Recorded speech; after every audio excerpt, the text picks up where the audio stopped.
Bueno, buenos días, iglesia. Dios les bendiga. Creí que me había salvado, pero no. Había plan B y después a última hora llegó la energía. Entonces, pues aquí estoy.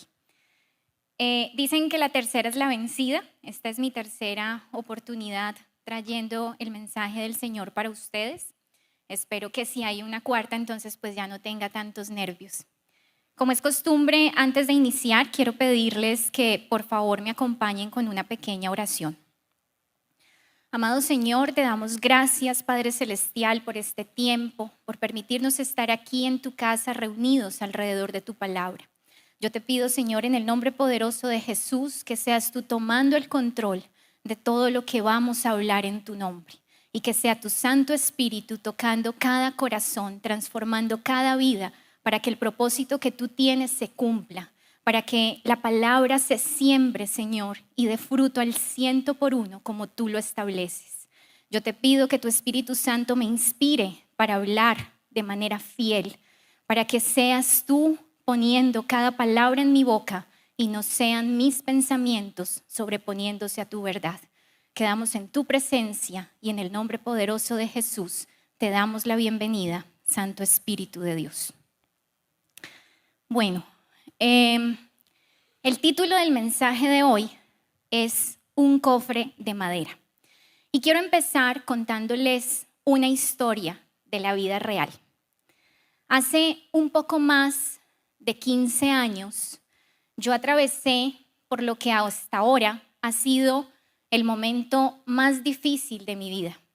Fue un tiempo en el que experimenté la desesperanza, en el que supe lo que eran los síntomas de una enfermedad que a muchas personas les da miedo hablar todavía, y es la depresión.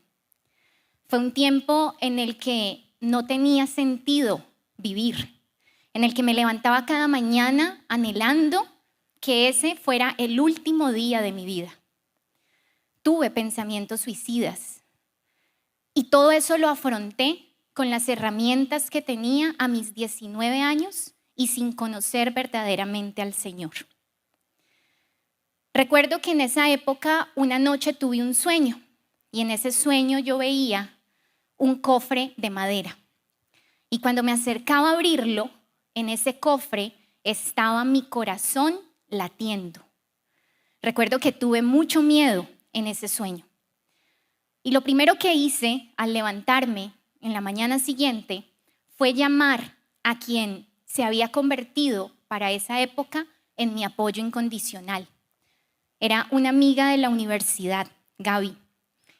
Ella es cristiana, nació y se crió en un hogar pastoral, entonces conocía al Señor y conocía su palabra.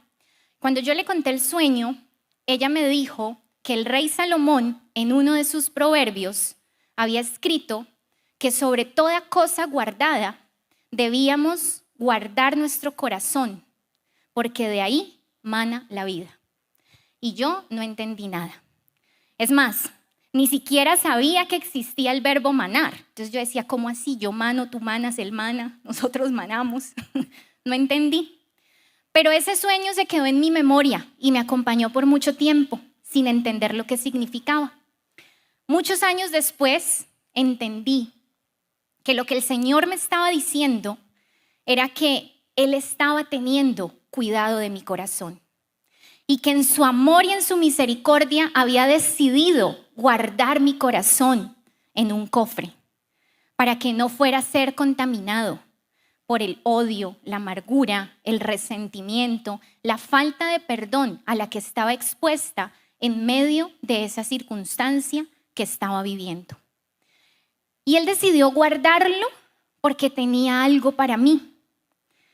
Si Él no hubiera guardado mi corazón en ese cofre, yo seguramente me hubiese desviado porque mi corazón se hubiera contaminado. Y me hubiera desviado del camino que Él tenía preparado para sanarme, para reanimarme. Ese camino empezó con un encuentro y se perfeccionó con 12 pasos para afirmar la sanidad aquí en la Iglesia Cristiana Plenitud.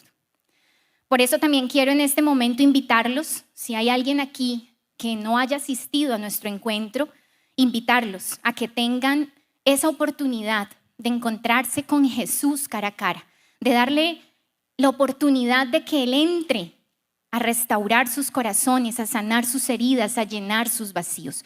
No saben de lo que se pierden al cohibirse de asistir a este encuentro y de permitirle al Señor que empiece a obrar en sus vidas.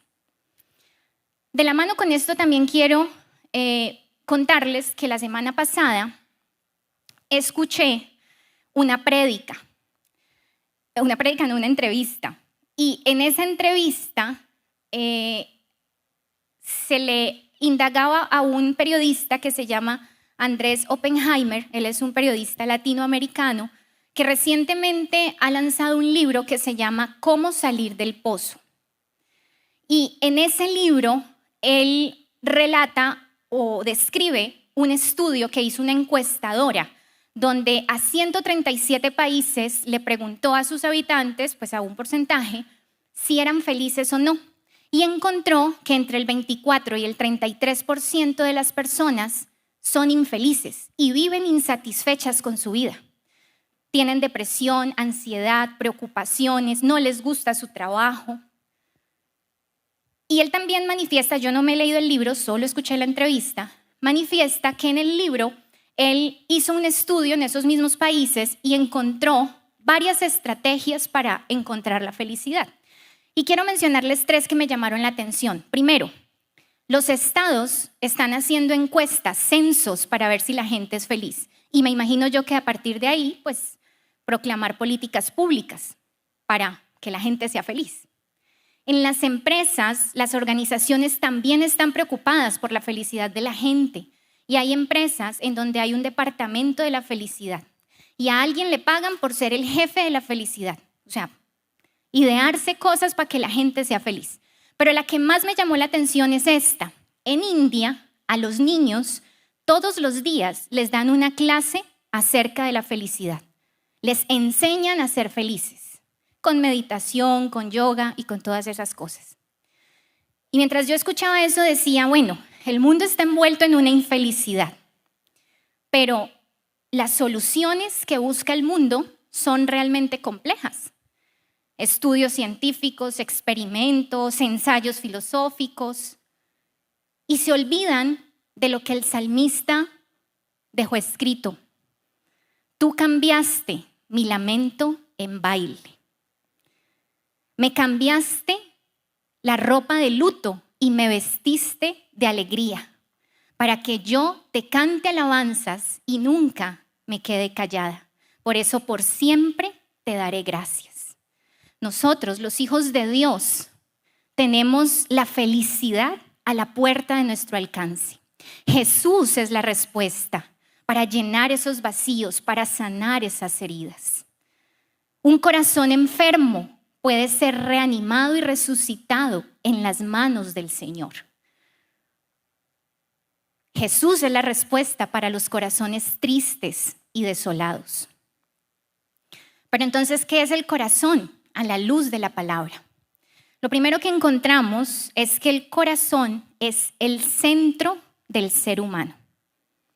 Dice Proverbios 4:23, sobre toda cosa guardada, guarda tu corazón, porque de él mana la vida. Entonces ya busqué el significado de manar. Y es brotar o salir. Eso dice el diccionario de la Real Academia Española. Brotar o salir. Miremos qué dicen otras versiones al respecto. La Biblia de las Américas dice, con toda diligencia guarda tu corazón porque de él brotan los manantiales de vida. Y Reina Valera contemporánea, la versión que les leí original es Reina Valera de 1960. Reina Valera contemporánea dice, cuida tu corazón más que otra cosa, porque él es la fuente de vida. Es decir que a la luz de la palabra de Dios, nuestra vida depende de nuestro corazón. Y eso quizás sea más fácil entenderlo si por analogía tomamos el concepto de la anatomía humana. Desde que estamos en el colegio seguramente recordaremos de nuestras clases de biología que siempre nos han dicho que el corazón es el músculo más importante del cuerpo humano, ¿sí? Y es el más importante porque es el encargado de hacer bombear la sangre. Y la sangre tiene por función oxigenar cada uno de los tejidos de nuestro cuerpo. Eso quiere decir que cuando nuestro corazón deja de latir, los órganos empiezan a morir por falta de oxígeno.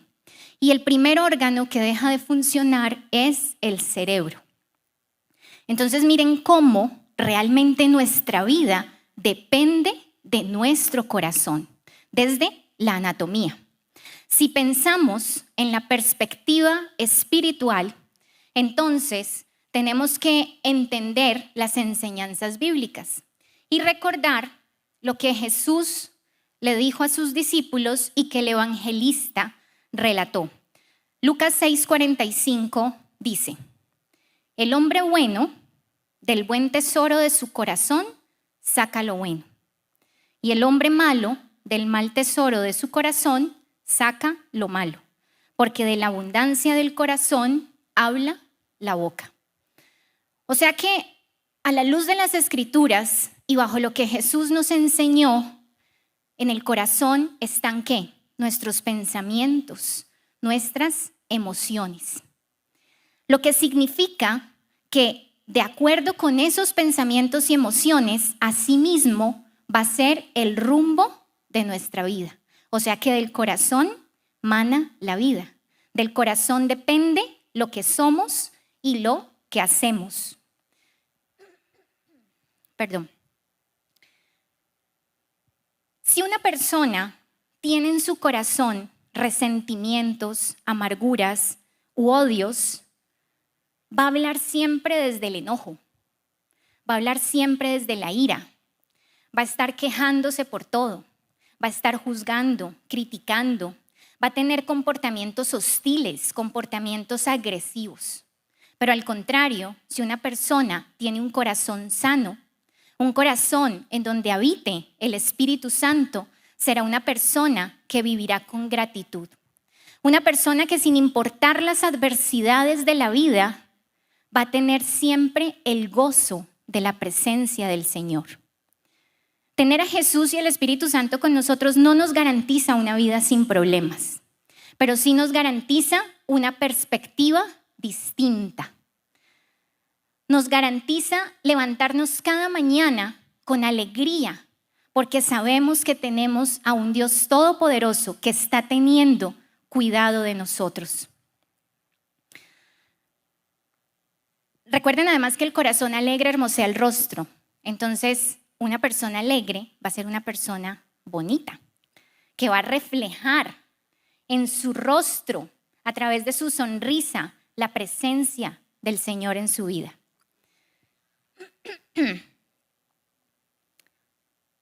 Bajo este orden de ideas, lo segundo que podemos entender a la luz de la palabra es que el corazón es la fuente de la voluntad humana. Y eso David lo sabía. Por eso él escribe en el Salmo 139, versículos 23 al 24, lo siguiente. Todo voy a hacer hoy Reina Valera 1960, porque me parece más romántica. Y dice así: examíname, oh Dios, y conoce mi corazón. Pruébame y conoce mis pensamientos. Y ve si hay en mí camino de perversidad y guíame en el camino eterno. David tenía claro que su vida dependía del corazón. Y para él era importante que el Señor lo guiara. Para él era importante que el Señor conociera sus deseos más profundos y le mostrara el camino, porque su prioridad, ¿cuál era? Agradar al Señor. De esto hablábamos ahora en la clase del nivel 1. Y concluíamos que David no fue un ejemplo de santidad, pero aún así fue un hombre conforme al corazón de Dios. Sabemos que David adulteró, sabemos que David asesinó, pero ¿por qué fue conforme al corazón de Dios?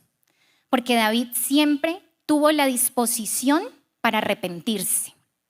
David fue sensible a la confrontación. Cuando el profeta Natán llega a confrontarlo por lo que había hecho con Betsabé, ¿qué hizo David?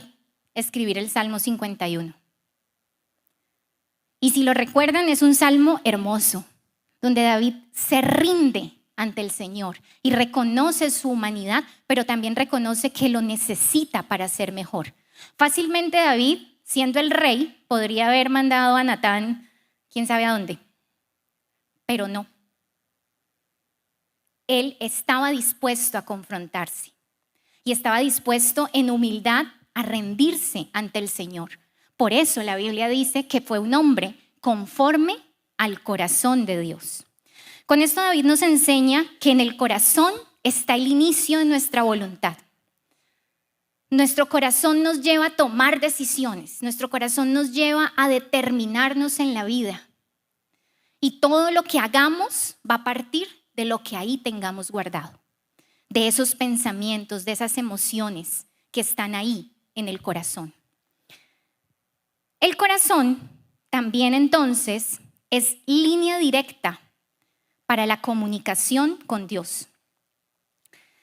Dice Ezequiel 36:26, les daré un corazón nuevo y pondré en ustedes un espíritu nuevo. Les quitaré el corazón de piedra que ahora tienen y les daré un corazón sensible. Corazones de piedra. Las piedras son minerales duros, compactos, que por sus características pueden permanecer iguales a lo largo del tiempo.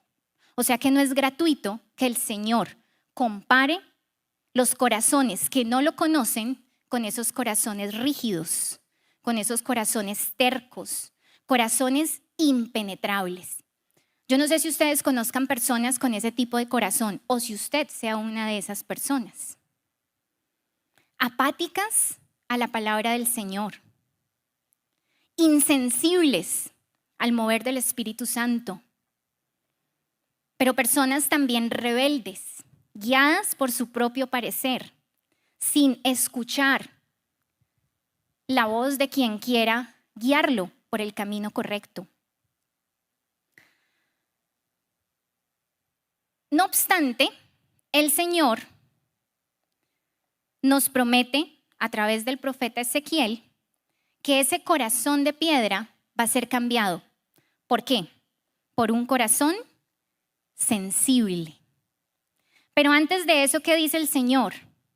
Que primero nos va a poner un espíritu nuevo. ¿Y cómo se cumple esa profecía? Por medio de la persona de Jesús. Cuando nosotros decidimos recibir a Jesús como Salvador y Redentor de nuestras vidas, le estamos abriendo la puerta al Espíritu Santo para que entre a cambiar y transformar nuestros corazones. Y esos corazones endurecidos por las cargas de la vida, porque es que además es normal que se endurezcan. La vida sin el Señor no es fácil. Entonces estamos expuestos a frustraciones, a decepciones, a personas que nos lastiman, a momentos difíciles que nos quitan la alegría. Y si todo eso lo enfrentamos en nuestra humanidad, terminamos con corazones de piedra, corazones que ya no creen en la buena noticia de la salvación, a los que les parece locura la muerte de Jesús en la cruz del Calvario.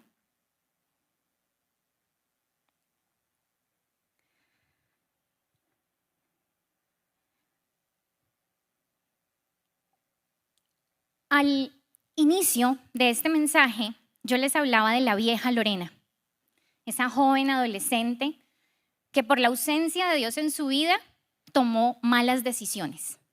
Decisiones que la llevaron a una muerte espiritual. Pero que por la gracia de Dios y por las oraciones de su abuela, su corazón estaba siendo guardado en un cofre para que no fuera endurecido y siguiera siendo sensible a su palabra. El Señor guardó ese cofre, ese corazón en ese cofre, y después preparó un proceso de reanimación cardíaca, en donde Jesús era el encargado de hacer las compresiones necesarias para que ese corazón volviera a latir y de ahí volviera a brotar vida. Yo no sé, imagínense una reanimación cardíaca, no sé si alguien la haya visto alguna vez, y si no, seguro han visto New Amsterdam, Grey's Anatomy, o si son más criollitos, A Corazón Abierto.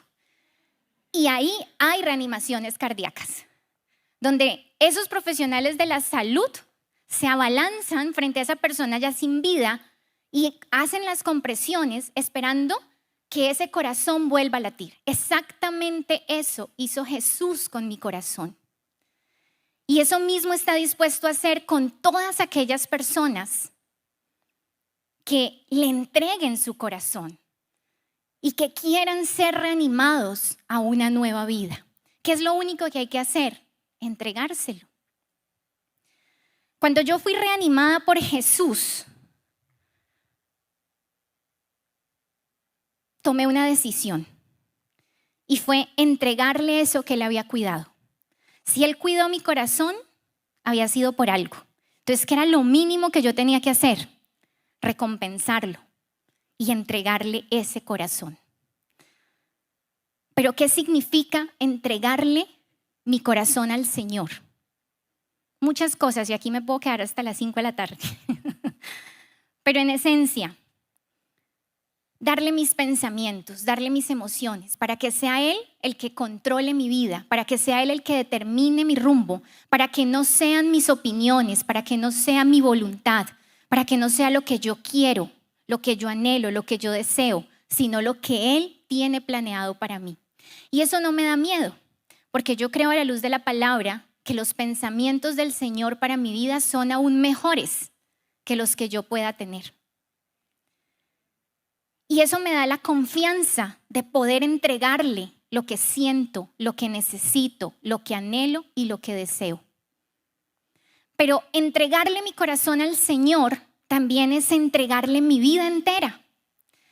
Y entregarle mi vida entera es entregarle mi matrimonio, es entregarle a mis padres, es entregarle a mi hermano, con la certeza de que el Espíritu Santo los va a inquietar para que algún día lo acepten como Salvador de sus vidas.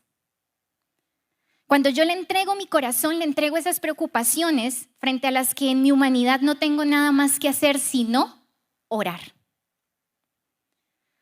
Cuando yo le entrego mi corazón, le entrego mi agenda. Y entregarle mi agenda es entregarle todas mis ocupaciones.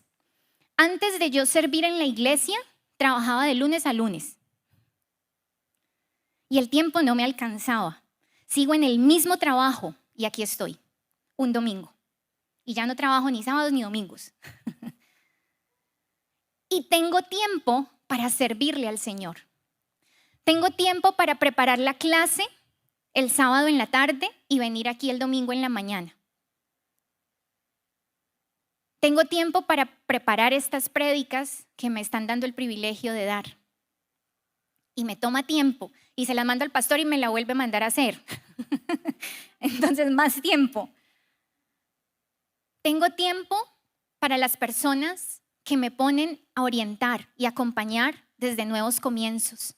Y eso implica tiempo para orar antes de la administración, durante la administración y después de la administración. Y mi agenda laboral sigue estando ocupada. A veces tengo días en los que empiezo a trabajar a las 7 de la mañana y termino a las 9 de la noche. Pero aún así tengo tiempo para servirle al Señor. Porque entendí que yo tengo que retribuirle a Él en recompensa a lo que ha hecho en mi vida y a lo que seguirá haciendo de lo que tengo. Y lo único que yo tengo en mi corazón es a Jesús. Entonces decidí además que esos dones y esos talentos con los que Él me hizo desde el vientre de mi madre, tengo que ponerlos a disposición de Él. Tengo que disponerme a enseñarle a otros acerca del misterio de la cruz. Hablarle a otros acerca del amor y la misericordia del Señor. Eso que para otros parece locura, pero que yo tengo cómo explicarlo porque lo tengo en mi vida. No porque haya leído simplemente la palabra y no le estoy restando importancia a la palabra de Dios, sino porque además de leerla, lo he vivido y sé lo que estoy diciendo. Lo mínimo que tengo que hacer es hablarle a otros del Señor y entregarme en servicio aquí en la iglesia, pero también en mi diario vivir. Llegan a mí personas que ni siquiera conozco a veces, o que conozco muy poco mejor, a contarme unas historias de vida frente a las cuales yo no puedo hacer nada más que llevarlas a Jesús. Pero mostrarles a un Jesús, no un Jesús bombero, que simplemente llegó a la vida de nosotros para solucionar los problemas, no, sino mostrarles un Jesús que por amor murió. Un Jesús que vino a cumplir la promesa del Padre Celestial y que lo mínimo que tenemos que hacer es amarlo y postrarnos ante Él. Y entonces, cuando nos enamoramos del Señor y lo buscamos, ¿qué dice la palabra? Que todo lo demás nos es añadido. Y ese es el mensaje que tenemos que llevar. De esa manera, yo decidí entregarle mi corazón al Señor. Decidí entregarle mis proyectos, mis anhelos, mis deseos. En este momento tengo un proyecto en mi corazón, un anhelo muy profundo, pero yo sé que se dará en el tiempo del Señor y conforme Él lo tiene planeado. Entonces, aunque a veces en ese sueño yo me imagino, algún día se los cuento, yo me imagino cosas muy grandes, también sé que aunque son muy grandes y en mi humanidad parecen imposibles de alcanzar, yo sé que el Señor todo lo organizará si es su voluntad. Si no es su voluntad, pues no se dará. Y ya Él pondrá en mi corazón otro anhelo y otro deseo. Pero mi propósito siempre será retribuirle a Él lo que me ha dado y trabajar por la extensión de la obra de su reino aquí en la tierra. Y la mejor forma de empezar a hacer eso es con nuestra iglesia local. Porque aquí, en la iglesia local, el reino de Dios se establece. Y en la medida en que aquí se establezca, lo podemos empezar a propagar hacia afuera y empezar a crecer. Entregarle mi corazón al Señor también es vivir el evangelismo relacional del que tanto nos habla nuestro pastor. Y es testificar con nuestra vida a Jesús.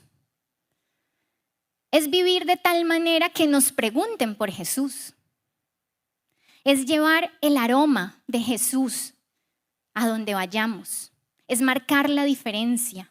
Es entender lo que significa vivir en santidad. Estando separados del mundo, separados desde las tinieblas y siendo luz en medio de la oscuridad.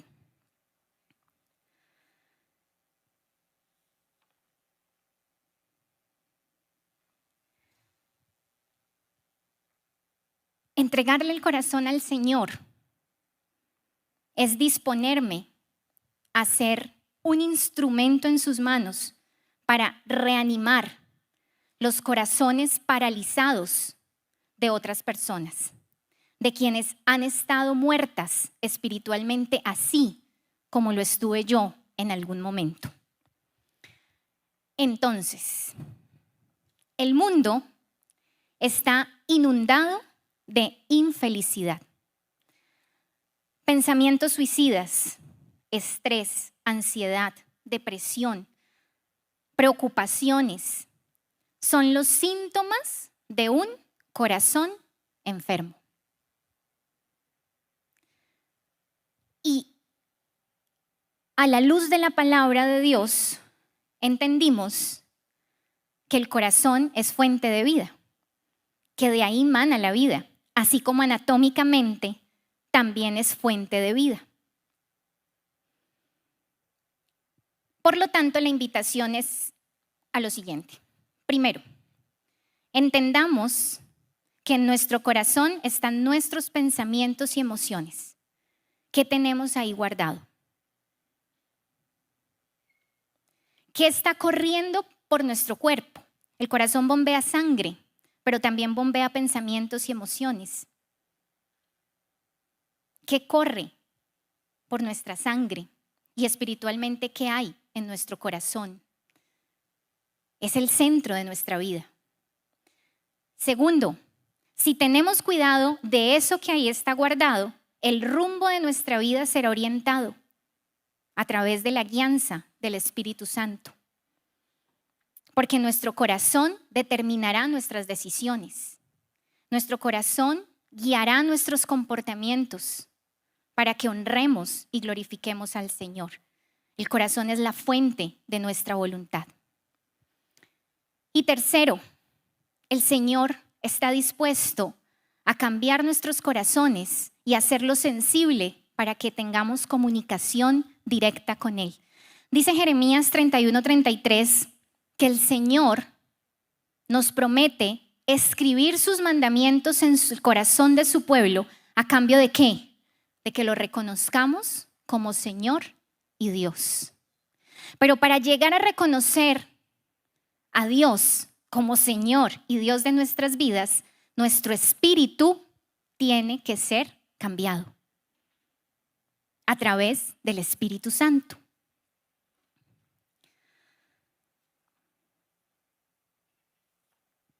Si nosotros entendemos esta verdad revelada a través de la palabra de Dios y nos disponemos a entregarle nuestro corazón al Salvador de nuestras vidas, confiándole a Él nuestros más profundos pensamientos, nuestros más profundos deseos, entonces el Espíritu Santo iniciará a hacer su obra. Iniciará a traer a nosotros cambio de pensamiento. Si les contara todo lo que yo pensaba antes, si les contara mi orientación política, y todo eso fue cambiado por el Señor, porque me fue dado un nuevo corazón. Quiero terminar con una frase del pastor Rick Warren, que es el autor del libro Una vida con propósito. Él termina ese libro diciendo: vivir con propósito es la única manera de vivir de verdad. Y yo espero de verdad que con este mensaje podamos entender que el propósito de nuestras vidas lo encontramos cuando nos encontramos con Jesús. Y cuando nos encontramos con Jesús y permitimos que el Espíritu Santo empiece a obrar en nuestros corazones, nuestra vida realmente tendrá propósito. Propósito de honrarlo y glorificarlo a Él. Propósito de exaltar su nombre. Propósito de vivir agradándole y sirviéndole. Pero un servicio no para la vanagloria nuestra. No para que digan, uy, esas clases de Lorena tan chéveres. No. Un servicio para que Jesús sea dado a conocer. Y para que las personas salgan de esa clase más enamoradas del Señor. No admirando una metodología o lo que sea. Ese es nuestro propósito.